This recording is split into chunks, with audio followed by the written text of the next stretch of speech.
Comenzamos el cuarto bloque de información en esta edición de TVK Noticias y lo vamos a hacer con uno de los temas del día que, tal como anticipábamos, era referido al café científico que organizó la Universidad Nacional de La Pampa para hablar sobre el nuevo Código Civil y Comercial. Una de las disertantes en esta charla fue la abogada Norma Martínez, que es también docente de la Facultad de Ciencias Económicas y Jurídicas, y ella nos explica algunos de los cambios de este nuevo Código Civil y Comercial que nos rige a partir del 1 de agosto.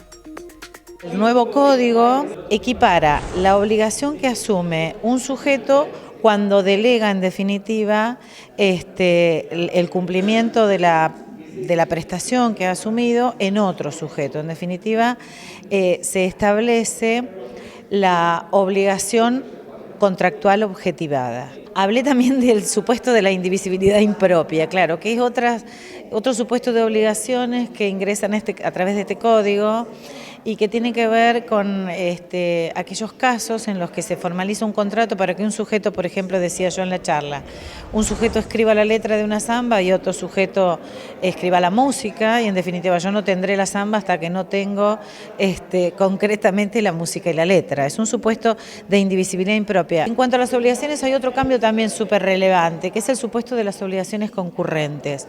Este código regula las obligaciones concurrentes y establece en qué supuestos la obligación va a ser concurrente y no solidaria. Si la causa del deber es distinta, la obligación es concurrente. Si la causa del deber es única, la obligación es solidaria. En un accidente de tránsito, por ejemplo, el dueño y el guardián de la cosa van a responder frente a la víctima de manera concurrente y no solidaria, y ello impacta después en la acción de regreso. Ahora, a partir de la vigencia de la Ley 26.944, que regula de manera individual y especial la responsabilidad del Estado, queda fuera de este código.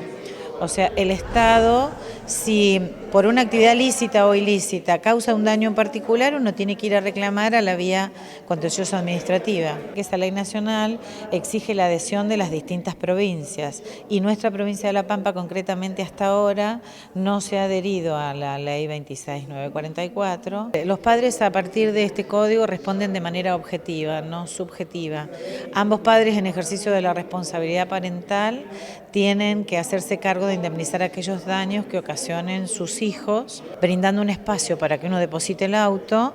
Tienen que hacerse cargo por los daños exteriores de ese auto, pero no si llegaran a faltar cosas que están en el interior del vehículo. Esto sí se le impone. A nivel de indemnización se establece como parámetro la indemnización plena, o sea que se repare no solo el daño patrimonial, sino el agravio o el daño extrapatrimonial, porque se considera al hombre en su integridad psicofísica. Creo que es un desafío para todos los operadores jurídicos que debemos tomarlo como una obligación moral, ponernos en contacto con este nuevo código, porque va a impactar de manera muy importante en la vida cotidiana de todos los sujetos. El anciano, ¿qué necesita para ser protegido? El paciente, ¿qué necesita para ser Otro de los disertantes fue el abogado Gustavo Arvalo, quien hizo referencia a las particularidades de la nueva estructura del Código Civil y Comercial.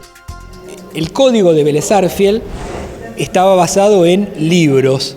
Le llamamos libro a lo que está dentro de un solo librito, pero eran como secciones o partes de un texto largo. Entonces, el anterior tenía 4 libros y 2 títulos preliminares. Este código nuevo tiene un título preliminar, que son los supercimientos. Si bien el código le da muchas libertades a los jueces, dando pautas genéricas que el juez va a ver en cómo se aplican a cada caso, en este título preliminar también les exige la obligación de fundar razonablemente las sentencias. Después, aparecen los libros propiamente dichos, que son 6, aparecen las reglas particulares. El libro primero habla de lo que llamamos parte general, que son bienes y cosas y capacidad de las personas. Todo el libro segundo está dedicado a relaciones de familia. Matrimonio, lo que se parece al matrimonio, que es la unión convivencial, filiación, con la introducción de técnicas de reproducción asistida y no solo la filiación natural, lo que se parece a la filiación, que es la adopción, la responsabilidad parental, que es lo que antes se llamaba patria potestad. El libro tercero es hablando de plata, contratos de consumo, contratos de compraventa, locación, y las otras cosas patrimoniales o responsabilidades patrimoniales o deudas que me pueden surgir no porque contraté, sino porque dañé a otro, la responsabilidad civil. El libro cuarto habla de derechos reales, los que más conocemos son el dominio, ser dueños de una cosa, y el condominio, pero hay otros como otro muy conocido que es el derecho real de garantía, que es la hipoteca, cuando hipotecamos algo. Todos los derechos reales aparecen regulados en el libro cuarto. El libro quinto está dedicado a sucesiones, o sea, transmisión de derechos por causa de muerte, quién va a recibir nuestros bienes y hasta cuándo podemos disponer de ellos. Y el libro sexto, que es un libro muy técnico, pero interesante, que tiene que ver con reglas de derecho internacional privado, o sea, qué pasa cuando nos casamos en otro país, cuándo es válido nuestro matrimonio. Y otra cosa muy interesante, o que sí tiene incidencia, que es la prescripción. El transcurso del tiempo hace que tengamos o perdamos derechos. A veces, por ejemplo, si alguien posee un terreno durante 20 años ininterrumpidos, adquiere el dominio de ese terreno. Esto no cambia mucho, eso es la prescripción adquisitiva. Y a veces, si yo tengo una deuda que alguien no me reclama y pasa el tiempo, después no me la puede reclamar más.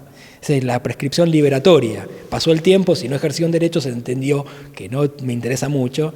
Y hay muchos supuestos, pero el supuesto genérico es que si han pasado 5 años y no se reclama una deuda, la deuda ya no puede ser reclamada. Esa es un poco la estructura, la taxonomía a vuelo de pájaro del código.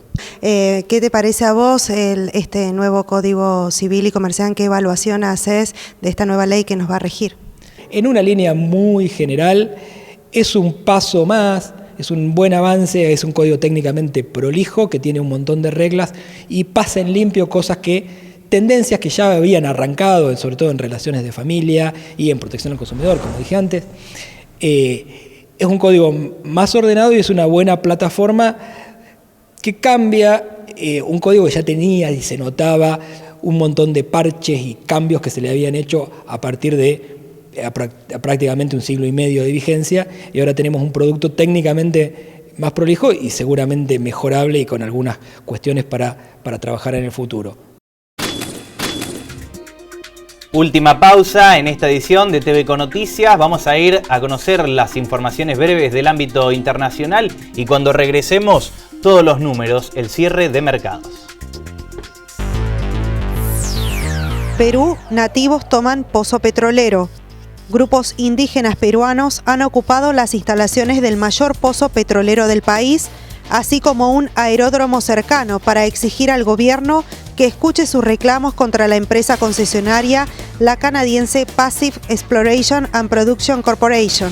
Carlos Sandy, presidente de la Federación de Comunidades Nativas del Corrientes, expresó que la petrolera no respeta sus tierras y contamina la zona. China privatizará empresas. China liberalizará sus empresas estatales para evitar que se agudice la ralentización de su economía. La Comisión para la Supervisión de Activos Estatales anunció que de aquí a 2020 se crearán modelos de propiedad mixta con la entrada de capital privado y, si es necesario, se cerrarán alguna de estas empresas. Actualmente, China cuenta con 111 conglomerados estatales y 25.000 locales que emplean a 7,5 millones de personas. Hungría endurece ley contra inmigrantes. La policía y el ejército han cerrado este lunes el último tramo de la valla que separa Hungría de Serbia para evitar que los refugiados sigan penetrando en el país. La nueva normativa, explicaba el primer ministro Viktor Orbán, reforzará la protección de nuestras fronteras. Desde este martes, cruzar ilegalmente a Hungría será un delito que conllevará penas de prisión o la expulsión del país.